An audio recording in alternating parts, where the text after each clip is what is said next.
पता है, जब किसी बेटी की शादी होती है तो उसके माता पिता तुरंत समझ जाते हैं कि बेटी अब उनकी सिर्फ बेटी नहीं रही, वो किसी की पत्नी बन गई है और किसी के घर की बहू।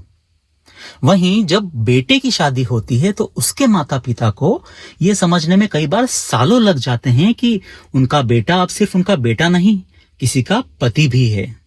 तो जहां शादी के बाद बेटी के माता पिता ये सोच रहे होते हैं कि उनकी बेटी अब अपने घर जाकर खुश रहे, वहीं बेटे के माता पिता कई बार ये सोच रहे होते हैं कि बेटा कहीं बहू का ना हो जाए।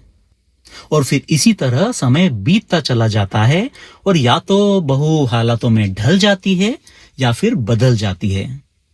अब यदि वो ढल जाए तो ठीक, लेकिन यदि वो बदल जाए तो वही बेटे के माता पिता आकर ये कह रहे होते हैं कि बहू बदल गई।